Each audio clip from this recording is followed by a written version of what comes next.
Assalamualaikum warahmatullahi wabarakatuh. Apa kabar para siswa yang hebat dan pintar?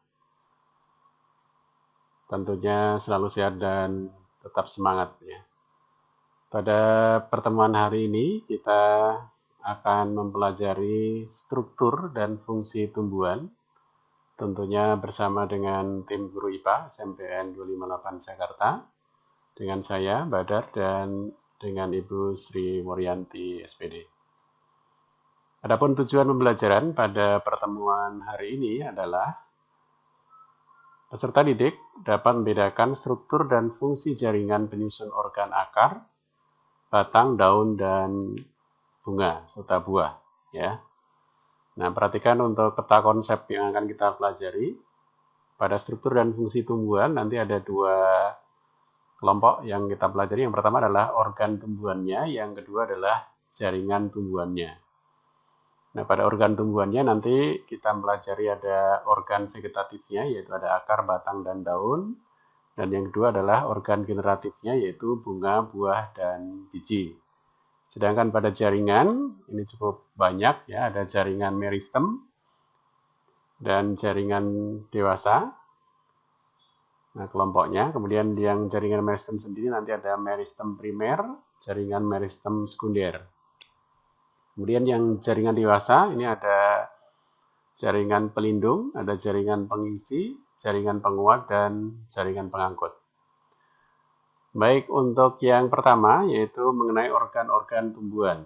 Tumbuhan saya kira sudah tidak asing lagi.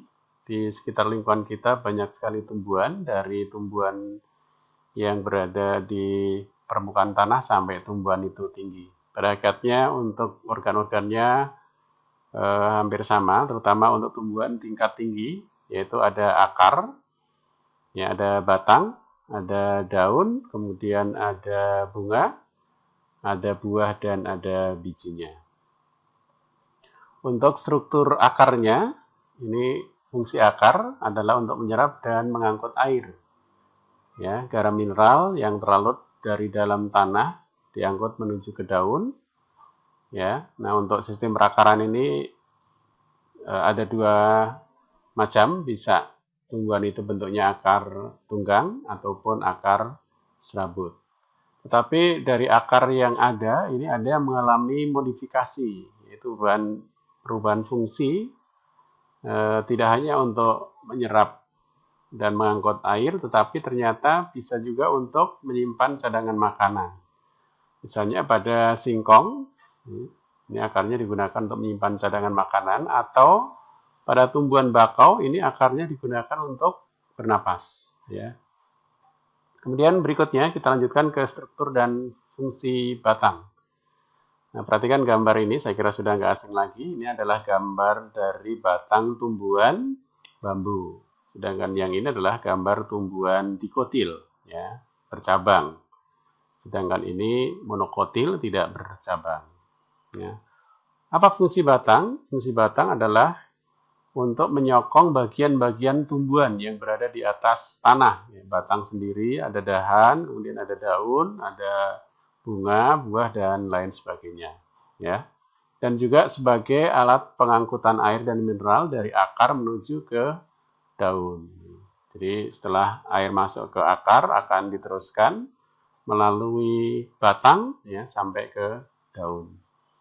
Ini juga sama dengan akar, ada beberapa tumbuhan yang batangnya juga mengalami modifikasi.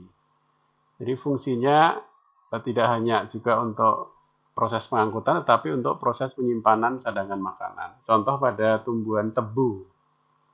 Ya, tebu ini batangnya mengandung cadangan makanan. Kemudian kentang, termasuk juga rimpang, ya, seperti jahe, kunyit, ya, laos, ya. Ini menyimpan makanannya di batang, ya. Nah, kita lanjutkan yaitu struktur fungsi daun. Ya, daun ini fungsinya adalah untuk mengambil gas karbon dioksida, ya, untuk proses fotosintesis. Nah, CO2 ini sebagai bahan baku untuk proses fotosintesis bersama dengan air yang tadi diserap oleh akar yang dibawa ke daun. Nah, selain itu juga fungsi daun adalah untuk penguapan atau transpirasi dan juga untuk pernapasan, ya, atau untuk respirasi tumbuhan. Nah, ini perhatikan tipe-tipe daun, tulang daun atau urat daun. Ya, contoh ini daun pepaya. Daun pepaya memiliki peruratan menjala. Jadi seperti kaitannya jala, ya, atau menjari, ya, ini menjari. Ini ciri khas pertulangan daun pada tumbuhan dikotil. Sedangkan daun jagung peruratannya adalah sejajar. Ini salah satu ciri dari tumbuhan monokotil. Ini. Nah, pada proses fotosintesis yang terjadi di daun ini dibutuhkan energi, yaitu dari sinar matahari. Nah, energi ini tangkap oleh zat hijau daun atau klorofil, ya. Kemudian akan digunakan, ya, untuk mengolah bahan bakunya, yaitu tadi karbon dioksida dan air ini. Ya, ini dari udara yang diserap masuk ke dalam daun. Nah, kalau air ini berasal dari akar yang nanti diangkut sampai ke daun juga. Nah, apabila siang hari ada cahaya matahari, kemudian tumbuhan ini daunnya masih berwarna hijau, maka bisa menghasilkan zat makanan, yaitu glukosa C6H12O6, dan dilepaskan juga untuk dihasilkan juga oksigen. Kemudian berikutnya adalah struktur fungsi bunga. Ya, bunga ini sebagai alat reproduksi, ya, pada tumbuhan. Nah, secara umum tersusun oleh dua bagian, yaitu ada bagian yang berupa perhiasan bunga, ya, yang terdiri dari tangkai, kelopak, ya, dan mahkota. Ya, sedangkan yang bagian kedua adalah alat reproduksi bunga. Ya, alat reproduksi bunga ini ada dua, yaitu benang sari dan putik. Ya, nah, ini bagian-bagian bunga, saya kira nanti bisa disimak sendiri. Ini kepala putik, ada tangkai putiknya juga. Nah, di sini ada bakal bijinya, ini bakal buahnya, ya. Nah, ini. Nah, berdasarkan keberadaan alat reproduksi, maka bunga dibagi menjadi dua. Nanti ada bunga sempurna dengan bunga tidak sempurna. Nah, bunga sempurna apabila bunga tersebut dalam satu bunganya memiliki benang sari dan putik, ya. Dalam satu bunga memiliki benang sari dan putik. Contoh dari yang ada di tayangan ini adalah bunga sempurna karena dua-duanya ada alat kelaminnya. Sedangkan apabila tidak lengkap, ya, jadi apabila ada bunga yang hanya memiliki satu alat kelamin saja, itu disebut bunga tidak sempurna. Ya, bisa hanya memiliki putik saja atau hanya bisa memiliki benang sari saja. Berikutnya yang terakhir dari bagian organ tumbuhan adalah struktur fungsi buah dan biji. Ya, bagian dari bunga sendiri ini kalau dilihat tadi, kita perbesar lagi. Ini ada bagian yang menggelembung ini di bagian bawah ini. Dan ada tiga bagian, ya, yaitu bagian yang menggelembung disebut dengan bakal buah atau varium. Kemudian tangkai putik atau stilus dan kepala putik, ya. Di dalam bakal buah ini terdapat satu atau lebih bakal biji di sini. Makanya ada beberapa buah yang hanya satu bijinya, ada yang buah yang satu buahnya ada beberapa atau banyak bijinya. Ya, kemudian bakal buah ini akan berkembang, sedangkan bakal biji juga akan membentuk biji. Ya, bakal buah nanti akan membentuk buah dan daging buahnya. Nah, ini seperti ini. Ini contoh pada buah mangga. Ini daging buahnya yang kita bisa makan, ya. Ini ada kulit yang dikupas dan di dalamnya ada biji. Nah, ini didapat dari proses struktur yang ada di sini. Nah, kita lanjut ke bagian yang kedua, yaitu jaringan tumbuhan. Nah, ini jaringan ini karena berada di dalam dan kita mikroskopis ukurannya, makanya di gambar ini, di tayangan ini sudah merupakan gambar yang diambil dari mikroskop, gitu ya. Nah, ini yang sudah diperbesar.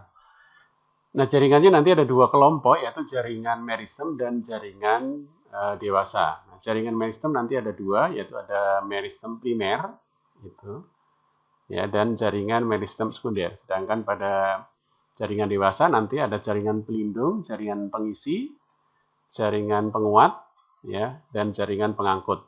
Ini ya. Kita pelajari satu persatu, yaitu jaringan meristem. Jaringan meristem disebut juga jaringan embrional, atau jaringan yang sel-selnya aktif membelah diri secara mitosis. Ya. Nah ini contoh pada jaringan meristem ini ada dua, yaitu ada jaringan meristem primer, ini adanya di ujung batang dan ujung akar. Ini ujung batang, meristem apikal, dan ada di ujung akarnya. Kemudian yang kedua ada meristem sekunder. Ini meristem sekunder berasal dari sel-sel dewasa yang berubah sifatnya menjadi meristematik lagi. Yaitu dari dewasa kembali lagi membelah. Nah, contoh adalah pada kambium, ya, kambium pembuluh atau kambium vaskuler.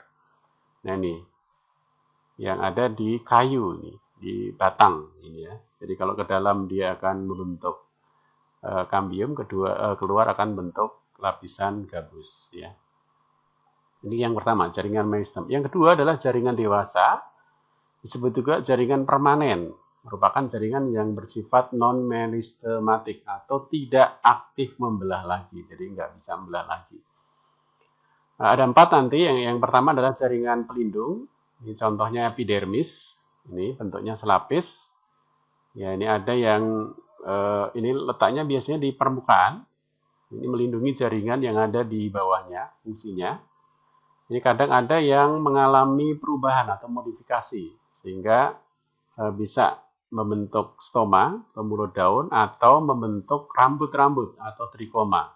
Ya, bahkan di ujung rambutnya tersebut terkadang ada racun, ya, sehingga menimbulkan rasa gatal kalau kalian terkena dari trikomanya. Atau bahkan ada yang berubah menjadi duri, itu dari epidermis. Kemudian yang kedua adalah jaringan dasar. Nah, ini merupakan jaringan yang hampir terdapat pada seluruh bagian tumbuhan, baik di akar, di batang, di daun, di bunga, maupun di buah. Ya, contohnya adalah jaringan parenkim. Nah, ini digambarin adalah contoh parenkim pada umbi kentang. Kita lanjut ke yang ketiga adalah jaringan penyokong atau jaringan penguat. Ya, sehingga kalau kalian lihat tumbuhan itu sangat kuat karena dia memiliki jaringan penguatnya. Kalian bisa naik gitu ya, bisa manjat pohon ya. Berdasarkan bentuk dan sifatnya, jaringan penyokong dibedakan menjadi 2 macam, yaitu ada kolenkim dan ada sklerenkim. Itu termasuk jaringan penyokong atau penguat, kolenkim dan sklerenkim ya. Kemudian yang keempat adalah jaringan pengangkut atau vaskuler. Nah, ini sudah sangat terkenal nih. Kalian pasti sudah tahu ada 2 jenis, yaitu xilem dan floem. Kalau xilem fungsinya mengangkut air dan zat terlarut di dalamnya dari akar menuju ke daun. Itu fungsi xilem. Sedangkan floem mengangkut hasil fotosintesis atau zat makanan dari daun ke seluruh tubuh. Nah, ini bentuknya. Ini ada xilem, ada floemnya. Baik, kita lanjut ke struktur dan fungsi jaringan pada akar. Bagaimana kalau akar ini dibelah, dilihat di bawah mikroskop, ternyata memiliki jaringan-jaringan yang sangat banyak ya. Mulai dari luar itu ada epidermis ya. Kemudian ada kortek ya ini. Kemudian ada silinder pusatnya. Ya, ada epidermis ini paling luar ini, kemudian ada kortek di tengahnya yang kuning ini, dan ada silinder pusat. Nah, akar sendiri dibagi beberapa zona ya. Paling ujung ini adalah tudung akar, ini tugasnya nanti untuk menembus ya, masuk ke dalam tanah sehingga bertambah panjang gitu ya. Di samping itu tadi ada meristem apikal, di ujung akar ini ada jaringan yang selalu tumbuh gitu ya. Ini zona pembelahan darah ini. Ini zona pemanjangan dan ini adalah zona diferensiasi. Ya, ini pada struktur akar. Itu jaringan-jaringannya. Ya, kemudian kita lanjut ke ini kalau dilihat dari luar ke dalam ini ya. Ada epidermis, ada kortek ini. Kemudian ada xilem, ada floemnya di sini. Ini silinder pusatnya. Ya. Kita lanjut ke struktur dan fungsi jaringan pada batang. Nah, seperti halnya pada akar, batang juga memiliki epidermis, korteks, dan berkas pengangkut. Nah, ini bedanya batang dikotil dan batang monokotil. Dikotil ini berkas pengangkutannya teratur. Ya, yang paling luar ini adalah floem, yang di dalam adalah xilem. Ini ada kambiumnya. Ya, jadi ada xilem, ada kambium yang di tengah, ada floem. Ya, tadi xilem untuk apa? Untuk mengangkut air dan garam mineral dari tanah, ya, dari akar ke daun, sedangkan floem itu mengangkut hasil fotosintesis dari daun ke seluruh tubuh. Nah, ini yang monokotil bentuk berkas pengangkutannya tidak teratur, ya. Berkas pengangkutannya tidak teratur, kalau ini teratur susunannya. Nah, ini tidak beraturan. Nah, yang kelima adalah struktur dan fungsi jaringan pada daun. Nah, ini ada, kalau dilihat strukturnya dari jaringannya dari atas ke bawah, ya. Ini ada kutikula. Daun itu ada yang mengkilat gitu ya. Ada yang mungkin ada trikomanya tadi, ada rambut-rambutnya. Epidermis atas ada mesofil palisade, ini banyak klorofilnya di sini untuk tempat fotosintesis. Ini mesofil bunga karang, ini berkas pengangkutannya, ada xilem, ada floemnya. Ini adalah tulang daun ya, tulang daunnya. Ini epidermis bawah. Nah, di epidermis bawah itu terdapat stomata, ya. Nah, ini. Nah, fungsinya untuk, nah ini pada permukaan atas dan bawah daun terdapat jaringan epidermis. Jaringan ini fungsinya melindungi jaringan yang ada di dalam daun, ya. Ini melindungi di bawahnya, atau yang kalau di bawah ya melindungi jaringan yang di atasnya untuk epidermis bawah. Ya. Nah, lapisan lilin ini terkadang di atasnya ini ada lapisan lilin. Ya, kalau kamu ada beberapa daun yang ketika ditetes dengan air ini permukaannya tidak basah, ya. Dia akan membentuk bola-bola gitu ya. Ini saja yang mungkin yang saya sampaikan pada pertemuan kali ini. Ya, semoga kalian bisa memahami. Ya, sampai ketemu pada pertemuan berikutnya. Bapak akhiri, Assalamualaikum warahmatullahi wabarakatuh.